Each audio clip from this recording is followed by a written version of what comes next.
In this video, we will start a new chapter from unit first, that is diversity in organism. So let me start.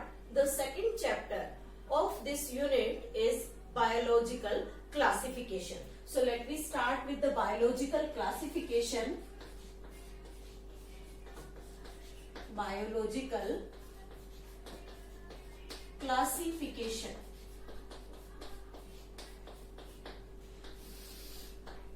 What is this biological classification means?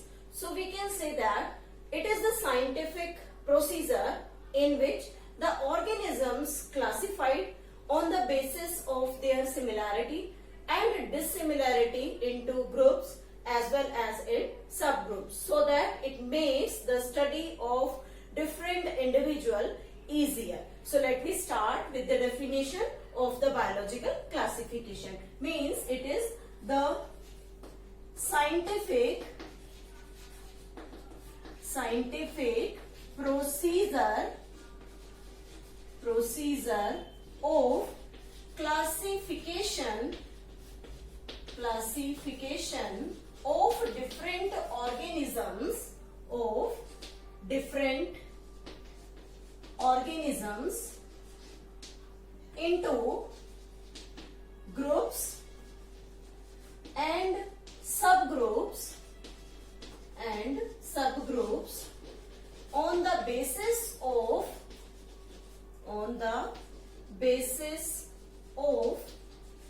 similarities and differences, we can say. What is the need of this classification? The classification makes the study of organism very easy, because in the huge diversity we can't study individual organisms alone. Means इतनी बड़ी diversity में हम हर organism के जो specific characters हैं उनको continuously study नहीं कर सकते. Individual to individual they are different, they have the specific difference in the organisms of different species, so that if the biological classification is made, so we can study their character in a easier method, so that the biological classification make influences on the diversity.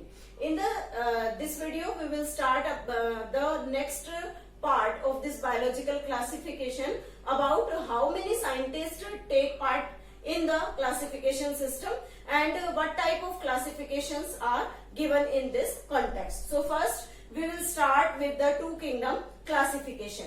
So first is the two kingdom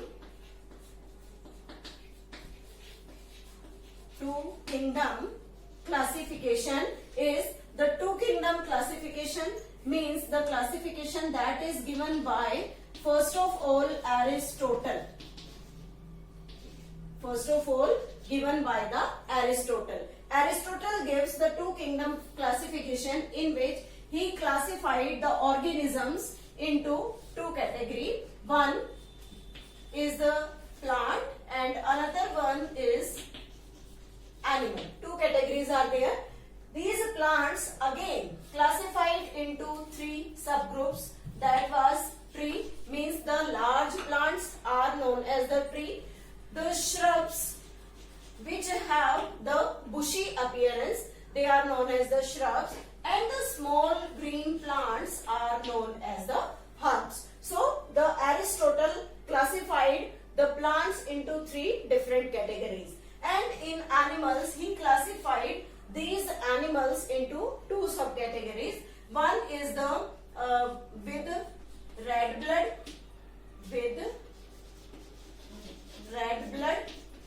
and second without red blood. Means red blood having organism and without red blood organism. So this was the classification that was given by the Aristotle. But again same is the two kingdom classification. Again two kingdom classification given by the Linnaeus. again proposed the two kingdom classification, and this classification is further based on the plant and animal. But this classification is based on the character, that is the organism which have their cell wall, they are placed under the category of the plant, and the animals, the organism which have which not have any type of the cell wall, they were placed in the group animals. So this is the classification proposed by the Linnaeus. Now the third classification is three kingdom classification, and this three kingdom classification given by Ernest Haeckel, and by this the Ernest Haeckel, the new kingdom is proposed. First two kingdoms are there, the Planta and the Animalia. The new inserted kingdom is the Protista, and again the Planta and Animalia are as such. This Protista kingdom consists of the unicellular but eukaryotic organisms considered in this group Protista. We will discuss about them in the later videos. Now the next is the four kingdom classification. Four kingdom classification was given by the scientist Copeland. And he introduced a new group, that is the Monera. Monera is the new inserted classification in this, which consists of all type of unicellular organisms. Again the things Protista, or the new kingdom is there, Protista, Planta, as well as Animalia. Means there is the four kingdom classification. New inserted group is there, Monera. After that the five kingdom classification. Next one is the five kingdom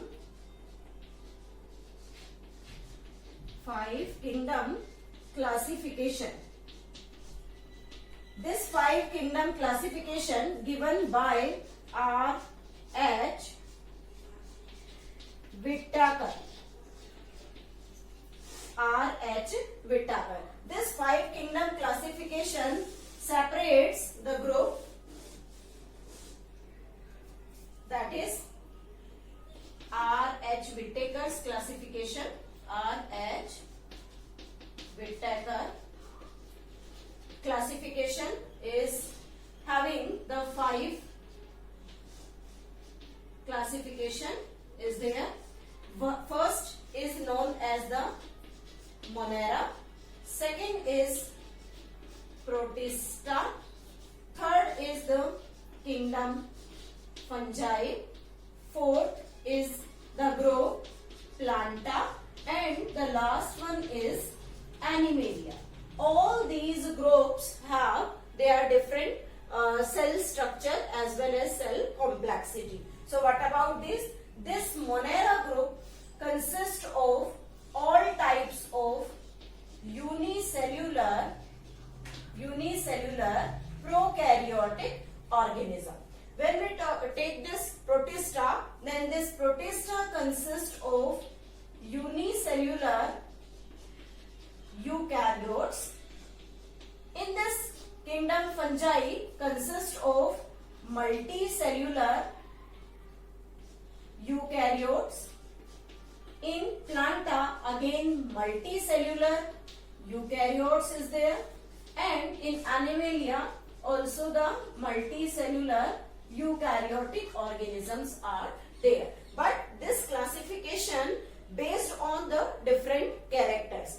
After that the sixth kingdom classification taken into the consideration about it, that is the sixth kingdom classification.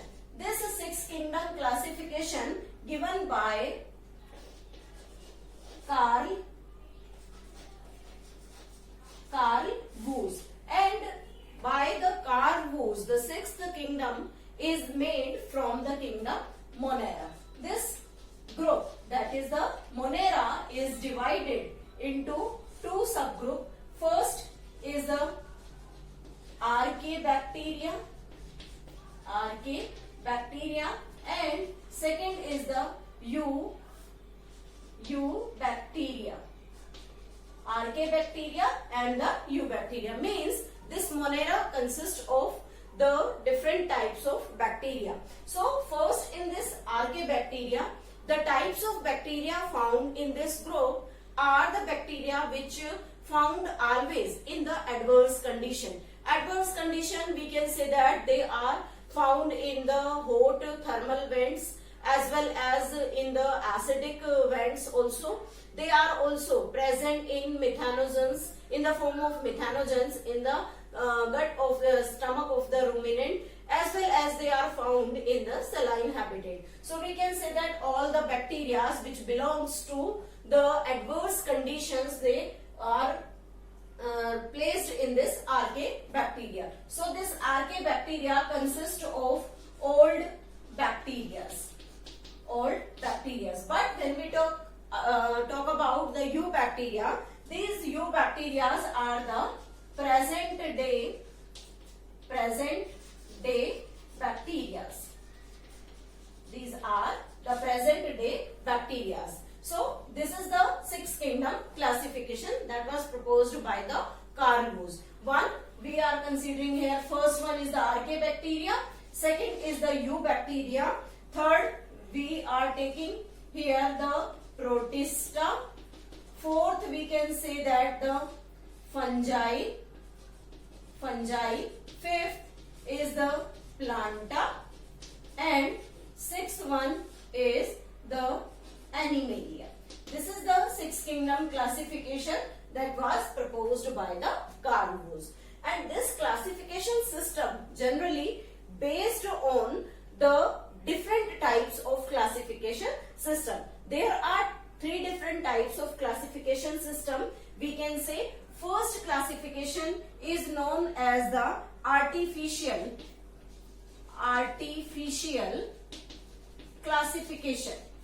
This artificial classification means considering one or two morphological characters only.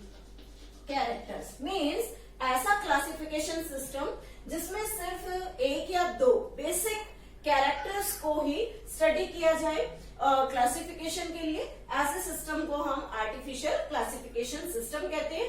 जैसे कि the classification proposed by the Aristotle as well as the Linnaeus, both are the artificial classification because they consider only the few characteristics. For example, in plant, the type of plant means to which category they belong, as well as in animals on the basis of their presence or absence of red blood. In the linear system, plant and animal again classified on the basis of only the cell wall. So this is the only one or two morphological characters taken in consideration. So this type of the classification system is known as artificial classification. When we talk about this second, third, fourth, fifth classification system, they are named as natural classification system. Natural classification system means consider more morphological characters. Morphological characters means on the basis of their habitat, on the basis of presence or absence of cell wall, basis of their sexual reproduction, basis of their mode of nutrition, complexity of the cell as well as the cell structure. So we can say that in the natural classification system, considering two or more morphological characters. So the kingdom, 3 kingdom, 4 kingdom and 5 kingdom, also the 6 kingdom classification belongs to the natural classification system. One more classification system is known as the phylogenetic phylogenetic classification system. This phylogenetic classification based on the evolutionary relationship. So we can say that the fifth kingdom classification that is proposed by the R.H. Whittaker directly belongs to this phylogenetic mode of classification system. So this is all about the introduction of the biological classification, and the different scientists gave the proposition about the different classification system.